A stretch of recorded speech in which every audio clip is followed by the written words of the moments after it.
ఉద్యమాభివందనాలు తెలియజేసుకుంటూ ఒక్కసారి మనం ఇక్కడ కూర్చునే స్వేచ్ఛ 2014లో ఏ రోజైతే త్యాగధనులు తెలంగాణ కోసం పోరాటం చేసి మరణించినారో ఆ త్యాగధనుల పునాదుల పైన ఏర్పడ్డ తెలంగాణ మొదటి ఉద్యమ పార్టీగా బీఆర్ఎస్ ప్రభుత్వం, అప్పుడు టీఆర్ఎస్ ప్రభుత్వం అధికారులకు రాగానే ఆ స్వేచ్ఛను లాక్కొని ఇక్కడ ధర్నా లేకుండా చేసి ధర్నా చౌక్ మూసేసింది. కాంగ్రెస్ పార్టీ అధికారంలోకి వచ్చిన తర్వాత మొట్టమొదటిసారి మరి ధర్నా చేసుకోవడానికి అవకాశం కల్పించి ఏదైతే వాళ్ళు దాని మీద నిర్బంధం పెట్టిందో ఆ నిర్బంధం ఎత్తేసి కొత్తకోట శ్రీనివాసరెడ్డి గారు మరి ఈ నగర పోలీస్ కమిషనర్ గారు స్వయంగా ఉండి మరి ఇక్కడ మళ్ళీ తిరిగి మన ధర్నా చేసుకోవడానికి, మన వాక్కును వినిపించడానికి, మన నిరసన తెలపడానికి మన అవకాశం కూడా కాంగ్రెస్ పార్టీ ఇచ్చింది. పర్మిషన్ కూడా రాత్రి కాంగ్రెస్ పార్టీ ఇచ్చింది. ఈరోజు మనం కూర్చున్నాం.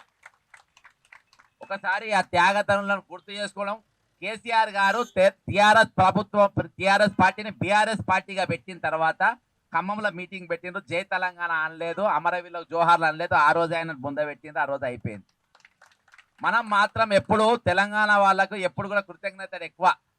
ఎవరైనా మనకేమైనా దానం చేసినా ఏమైనా ఇస్తే వాళ్ళ కృతజ్ఞత పూర్వకంగా ఉంటాం. కాబట్టి తెలంగాణ 1200 మంది విద్యార్థుల అమర త్యాగాలతో తెలంగాణ ఏర్పడని నేను ఎప్పుడు అంటా ఉంటా. ఒకసారి వాళ్ళకు గుర్తు చేసుకుందాం.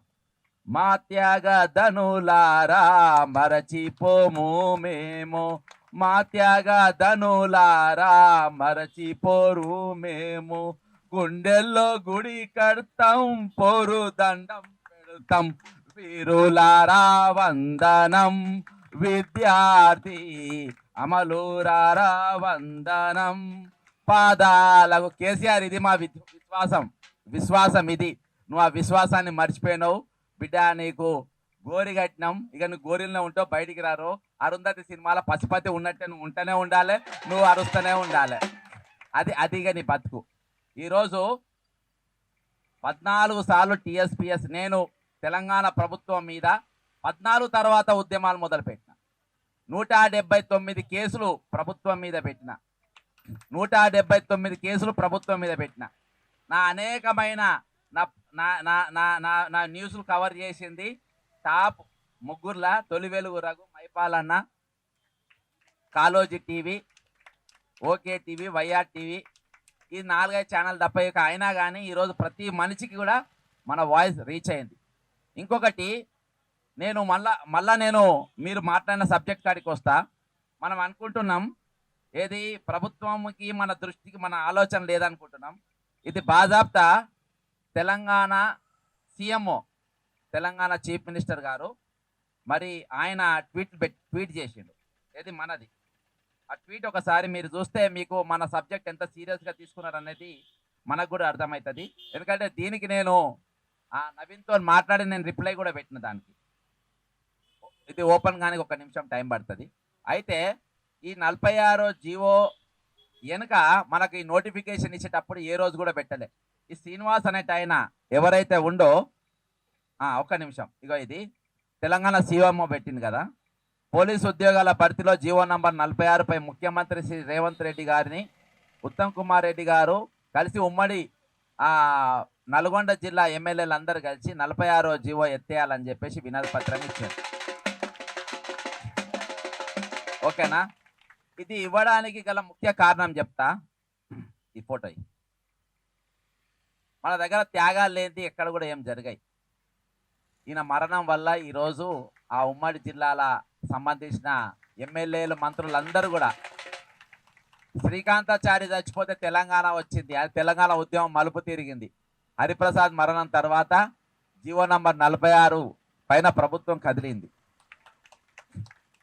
ఈరోజు ఎందుకంటే హరిప్రసాద్ ఎట్లానంటే, హరిప్రసాద్ ఆత్మహత్య తర్వాత నాకు నవీన్ ఫోన్ చేసిండు, హరిప్రసాద్ చనిపోయిండు అన్న అనగానే తెల్లారి ఉస్మానియా యూనివర్సిటీలో మేము కార్యక్రమం పెట్టాం. అప్పుడు మైపాల్ బ్రదర్ తిరుపతికి పోయిండు. ఆ రోజు ప్రోగ్రామ్, ఆ రోజుకెళ్ళి నేను కాంగ్రెస్ పార్టీ ప్రభుత్వం అయినా కానీ దీని మీద వాణిని వినిపిస్తా అని చెప్పేసి ఆ రోజుకెళ్ళి, అంతకుముందు జంకో విద్యార్థులు దాదాపు 1 వారం రోజుల పాటు రోజు పరీక్ష రద్దు చేయమని తిరుగుతూ ఉంటే ఆ రోజు రద్దు కాలే. మేము వాళ్ళ తరపున మాది రూలింగ్ గవర్నమెంట్ ఉన్నా కానీ నేను ప్రభుత్వానికి విజ్ఞప్తి చేసిన ఇవాళ కూడా నేను మైపాల్కి అదే చెప్తున్నా. మైపాల్ కానీ అన్నలకు అందరికి విజ్ఞప్తి చేద్దాం మనం. ఎందుకనంటే మొన్నటిదాకా అసెంబ్లీ నడిచింది, మళ్ళా వెంటనే బీఆర్ఎస్ ప్రభుత్వం 46 జీవో గురించి ఎవరు కూడా మాట్లాడతలేడు. ఇవాళ ఎమ్మెల్యేలు ఆపోజిషన్ లీడర్లు కదా, ఎవరు మాట్లాడే వాళ్ళు ఏం మాట్లాడుతుండ్రు? మీరు ఇచ్చిన 6 వాగ్దానాలు నెరవేర్చుండ్రి, వాగ్దానాలు నెరవేర్చుండ్రి. బీజేపీలో 6 కాదు 400 వాగ్దానాలు నెరవేర్చునని వారంటారు, కానీ 46 జీవో ఎత్తుమని ఒక్క ఎమ్మెల్యే అడిగినా అక్కడనే అసెంబ్లీలో చర్చ జరిగేది, ఖతమైపోయేది. కానీ ఆ రోజు చర్చ జరగలేదు, అసెంబ్లీలో అవకాశం రాలేదు. మొన్నటి దాకా అసెంబ్లీ జరిగింది, నిన్నటి దినాన ఇక్కడ ప్రోగ్రామ్ జరిగింది. ఇది అంటే సీఎం ఆఫీస్ మాత్రం ఇమీడియట్ గా వాళ్ళు స్పీడ్ పెట్టిన 46 దీని మీద మంత్రులు ఎమ్మెల్యేలు. నేను ఇక్కడ కూర్చున్నానంటే వాళ్ళు కూడా పోయిండ్రు కాబట్టి మనం ఈరోజు కూర్చున్నాం. ఈరోజు నిరుద్యోగులను ఒక విలన్ల లెక్క చూసిన ప్రభుత్వం మొన్నటిదాకా విలన్ల లెక్క చూసింది. ఎట్లా అంటే పేపర్ లీకేజ్ పైన సిట్ చేసాడు. ఆ సిట్ చేసినటువంటి చైర్మన్ ఏఆర్ శ్రీనివాస్ గారు ఉన్నారు. ఆయనకు ఆల్రెడీ 4 వారాల రైలు శిక్ష, 2,000 రూపాయలు జరిమానా పడ్డ వ్యక్తికి మీ టీఎస్పీఎస్ సిట్టు ఎట్లా చైర్మన్కి ఇస్తారని చెప్పేసి నేను డీజీపీ ఆఫీస్లో అబ్జెక్షన్స్ ఇచ్చి బయటకు వస్తూ ఉంటే మొన్న సస్పెండ్ ఉసూరు దాకి సస్పెండ్ అయినటువంటి సెంట్రల్ జోన్ డీసీపీ నన్ను నన్ను నన్ను బాజాప్తా డీజీపీ ఆఫీస్ ముందుకెళ్ళి నన్ను కిడ్నాప్ చేస్తుండే. అక్కడ ఉన్న ఒక ఎస్ఐ గారే, జడ్సన్ నిన్ను కిడ్నాప్ చేస్తున్నాము, నేను ఇక్కడికి వెళ్ళి అదుపులో తీసుకుంటున్నాము, ఎందుకైనా మంచి ఒక వీడియో తీసుకో అన్నాడు. ఆ వీడియో చేయబట్టి నేను దెబ్బలు తనకుండా మీ ముందు రోజుకి నిలబడ్డా. అంటే నిరుద్యోగుల కోసం నిలబడ్డా, నిరుద్యోగుల కోసం మాట్లాడినా, నిరుద్యోగులైనా ఈ రాష్ట్రము విలన్ల లెక్క చూస్తుంది. నిరుద్యోగులు ఎట్లా ఉండాలని కేసీఆర్ కోరుకుంటుంది తెలుసా? తాగుబోతులు కావాలని కోరుకున్నది. అర్థమైందా? ఊర్లలో ఎక్కడ చూసినా బెల్ట్ షాపులు కావాలని కోరుకున్నది. ఈ రోజు గొర్రెలు బర్రెలు అమ్ముకోవాలి మీరు అనుకుంటున్నారు. తెలియకుంటేనే మనువాదాన్ని కేసీఆర్ ఇంప్లిమెంట్ చేసిండ్రు, అందుకనే ఈ రోజు గోరి కట్టేసాడు. ఇంతకుముందే మనం అవినాష్ అజయ్ అనేటైనా సిరిసిల్ల 127 మార్కులు వచ్చినాయి కదా బ్రదర్ నీకు? 137. అజయ్ ఐటీ కమ్యూనికేషన్ 137 మార్కులు. కేటీఆర్ నీకు దమాకుండాలి. నీ నియోజకవర్గం చెందినటువంటి వ్యక్తి, ఇన్ని మార్కులు వచ్చి నాకు నౌకరు రాలే, మరి నేనైనా అవులాగా అన్నా? నేను మా జీవోలో ఏమో తప్పిదం ఉందా? నీకు దమాకులో జర తలాకి ఎక్కాలే కదా. నీ తెలంగాణ యాసలు చెప్తున్నా ఎక్కలే కదా నీకు.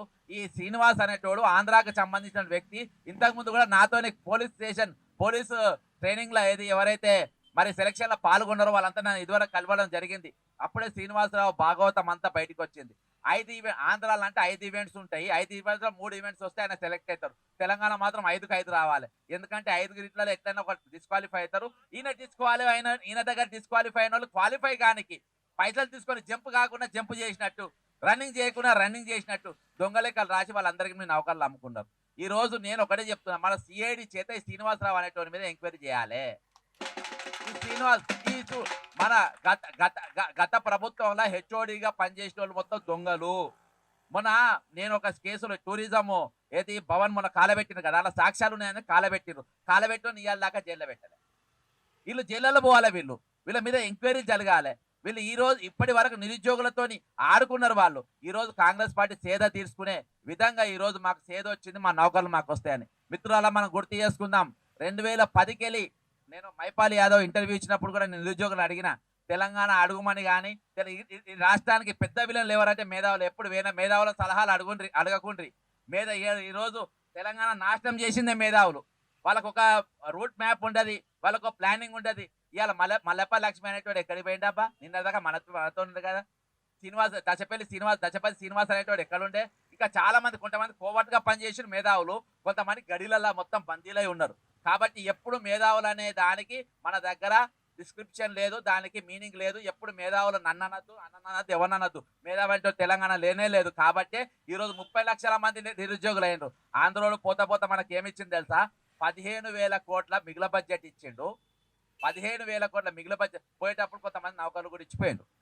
కానీ ఈరోజు 6,71 కోట్ల అప్పు మనకి ఇచ్చిండు కేసీఆర్. ఆ 15 లక్షల అది తినేసి మన నిరుద్యోగులకు 30 లక్షల మందిని చేసిపోయింది. ఈరోజు జాబ్ క్యాలెండర్ రిలీజ్ చేయక ఈరోజు ఎక్కడికక్కడ ఉండి. కాబట్టి నేను ఈరోజు తెలంగాణ అంటే 179 కేసులు ప్రభుత్వం మీద పెట్టిన వాడిగా నిరంతరము ఈ తెలంగాణలో మరో ప్రవళిక రావద్దు. నేను ప్రవళిక సాగుపోయినా ఎక్కడి వాళ్ళ ఊరికి ఆ రోజు చెప్పిన, ఇంకో తెలంగాణలో వాళ్ళ తల్లిదండ్రులు చెప్పిన ఇంకో ఆత్మహత్య జరగది, ఇంకో తల్లిదండ్రులతోనే నా బిడ్డ వాళ్ళతో నీళ్ళతో తిరిగింది, నా బిడ్డ మంచిది కాదని దుర్మార్గుడు కేటీఆర్ పక్కన ఉండి తల్లితోని స్టేట్మెంట్ ఇప్పించిండు. అంటే మన గ్రాఫ్ మన ఎక్కడ దిగజారణం అనేది అక్కడ కనబడ్డది. ఇంకో ఇంకో అమరుడు కావద్దు, ప్రవళిక లెక్క ఇంకో ప్రవళిక మరణించద్దు, ఇంకో ప్రవళిక ఆత్మహత్య చేసుకోవద్దు అంటే మీరు కాంగ్రెస్ పార్టీకి ఓటేయమని చెప్పిన నర్సంపేటలో కూడా కాంగ్రెస్ పార్టీ గెలిచింది. ఈ రోజు ఆ తెలంగాణ వచ్చిన తర్వాత కాంగ్రెస్ పార్టీ అధికారంలోకి వచ్చిన తర్వాత హరిప్రసాద్ చచ్చిపోయిందని అంటే నాకు చాలా బాధ అనిపించింది. అందుకని కాంగ్రెస్ పార్టీ కార్యకర్తగా ఏ రోజు కూడా నేను పార్టీ మారాలి. 33 ఏళ్ళకెళ్ళి ఇదే కాంగ్రెస్ పార్టీ జెండాను పట్టుకున్నా, ఇదే కాంగ్రెస్ పార్టీ జెండాను పట్టుకున్నా. నాకు ఐడియాలజీ నేర్పింది కాంగ్రెస్ పార్టీ. నేను అది అహింసాకి రాస్తేలా నేను ఉంటా, సర్వోదయ సభ్యుడిని నేను కాంగ్రెస్ పార్టీలో. అందులో ఉన్న సభ్యుడు నాకు తెలిపింది ఏంటంటే దోపిడికి గురే వర్గం తరపు నిలబడ్డది. వాడు నా వాడైనా సరే దోపిడికి గురే వర్గం ఎవరుంటే వాళ్ళ తరపు నిలవాడు, మా మీద కూడా తిరగబడు అన్నారు. ఇది ఈ పార్టీ చెప్పింది, నా మీద తిరగబడమని చెప్పింది పార్టీ. కాబట్టి మీ దోపిడికి గురైనరు, మీ తరపున మేము నిలబడతాం, మీ న్యాయం ఖచ్చితంగా జరుగుతుంది. 46వ జీవో ఖచ్చితంగా రద్దు అవుతుంది, అయి తీరుతుంది. ఈ రోజు ఒక రోజు నిరాహార దీక్ష కూర్చున్నాము. హరిప్రసాద్ నన్ను ఈ క్యాబినెట్ లో ఉన్న ముఖ్యమంత్రికి వెళ్ళి మంత్రులందరూ పక్క చేస్తారని అందరికీ తెలుసు, ఈ అధికారులకు ఐఏఎస్ ఆఫీసర్లు అందరికీ తెలుసు. మేము కూర్చుంటే న్యాయం ఉంటే కూర్చుంటాం. ఈ రోజు మేము కూర్చున్నాం, నన్ను గౌరవించి ఒక కార్యకర్తగా నా బ్రదర్ నేను చెప్తున్నా రేవంత్ రెడ్డి గారు, నాకు ఎప్పుడు నేను 400 రోజులు నిరాహార దీక్ష చేయించిన అబ్దుల్లా మీర్పేట్ల, ఈ రోజు కూడా చేస్తుంటారు వాళ్ళు. మీరు దొరికిపోతారు అబ్దుల్లా మీర్పేట్ల మైనింగ్ మాఫియా బాధితులు, నేను దాని వెనక నేనున్నా, ఇవాటి కూడా నేను ప్రత్యక్షంగా కూడా ఉన్నా. కానీ నేను ఈ రోజు ఒకటే విజ్ఞప్తి చేస్తున్నా, మనస్ఫూర్తిగా చెప్తున్నా, రాజకీయాలు కాదు. నా పదవులు 1200 మంది విద్యార్థులు ప్రాణాలు పోయినాయి, వాళ్ళకంటే గొప్ప ప్రాణం నాదేం కాదు. ఈ రోజు 30 లక్షల మంది విద్యార్థులు నౌకర్ల కోసం చూస్తున్న నా వయసు ఇప్పుడు 50 ఏళ్ళు. మహా అంటే బతికితే ఇంకో 10-20 బతా, అది నాకు లేకుండా పెద్ద ఫరక పడదు. కానీ ఈ లోపు మళ్ళా ఆత్మహత్యలు అనేది జరగద్దు, వీళ్ళందరికీ ఉద్యోగం కావాలి, అర్థమైందా? మళ్ళీ ఎవరు భూములు కోల్పోవద్దు, వాళ్ళ బతుకులు కోల్పోవద్దు. కాబట్టి నేను వాళ్ళ తరపున నిలబడుతూనే ఉంటా, నేను పోరాడుతూనే ఉంటా, మిమ్మల్ని ప్రశ్నిస్తూనే ఉంటా, శాంతియుతంగా అహింస మార్గంగా, అర్థమైందా? కాబట్టి రేవంత్ రెడ్డి గారు మీరు వెంటనే స్పందించాలి. ఈ రోజు ఒక పోలీసు వీళ్ళ రోడ్ల పైన వేసిండ్రు, ఇంకో పోలీసు కాపాడేటోళ్ళు కూడా మన పోలీసులో ఉన్నారు. ఇప్పుడు డీజీపీ గారు కూడా చాలా మంచి వ్యక్తి, ఎవరు మన రవి గుప్తా గారు చాలా మంచి నీతి నిజాయితీ గల వ్యక్తి. ఇప్పుడున్న పోలీస్ కమిషనర్ కూడా చాలా నీతి నిజాయితీ గల వ్యక్తులు, చాలా మంచోళ్ళు, మంచి పేరున్న వీళ్ళ మీద ఏ రోజు నేను అనేక వాళ్ళు ఇంటర్వ్యూలలో కూడా చెప్పిన, మైపాల్ ఇంటర్వ్యూ, కేసీఆర్ దమ్ముంటే నువ్వు రవి గుప్తా అసలు డీజీపీని చేయి, శ్రీనివాస్ రెడ్డి అనేటువంటి కమిషనర్ చేయి, మీ కుటుంబం మొత్తం జైలు ఉంటుందని ఆ రోజు స్టేట్మెంట్లు ఇచ్చేది వాళ్ళే. వీళ్ళిద్దరు ఉన్నారు కాబట్టి మీకు ఖచ్చితంగా న్యాయం జరుగుతుంది.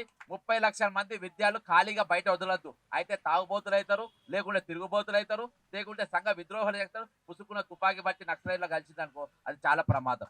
ఇటువంటి ప్రమాదం అనేది జరగకుండా ఉండద్దు, తిరుగుబాటు జరగకుండా. నేను వరంగల్ జిల్లా పుట్టిన బిడ్డగా నేను అనేక మందిని చూసిన, పోలీసు వాళ్ళు ఎన్కౌంటర్లో చచ్చిపోగా నేను చూసిన, నక్సలైట్లు ఎన్కౌంటర్లో చచ్చిపోయినా చూసిన. రెండూ నాకు బాధాకరమే. కాబట్టి వాళ్ళు నిరుద్యోగులు, వీళ్ళు ఉద్యోగం వచ్చిన వాళ్ళు. కాబట్టి ఇవేవి ఉండొద్దు అని అంటే, ఏ తెలంగాణ కోసం 1200 మంది విద్యార్థులు సింపుల్ ఈక్వేషన్ తో చచ్చిపోయినారో, నీళ్లు నిధులు నియామకాలు అందరికీ సమానంగా పంచితే ఇది ఆత్మహత్యలు ఉంటాయి, సత్యశ్యామలమే ఉంటాయి, తెలంగాణ బ్రహ్మాండంగా ఉంటుంది అని కోరుకుంటూ 46వ జీవో రద్దు కావాలని నేను కోరా. ఎందుకంటే 46 జీవో అనేది రేవంత్ రెడ్డి గారికి క్యాబినెట్ కు నా మీద మీకు గౌరవం ఉంటే, నా మీద మీకు సింపతి అవసరం లే. జెడ్సన్ మంచి ఫైటరు, జెడ్సన్ మంచోడు, నాకు సర్టిఫికేట్ ఏం అవసరం లే, నేను చెడ్డోడినే అనుకోండి. కానీ సామాన్య కార్యకర్తగా నన్ను గౌరవించి మీరేమన్నా నాకు ఇవ్వాలనుకుంటే నిరుద్యోగం లేకుండా చేయండి. 46వ జీవో రద్దు చేయాలని మీరు చేస్తారని నమ్ముతూ సెలవు చేసుకోవచ్చు. జై తెలంగాణ, అమరవీరులకు జోహార్లు.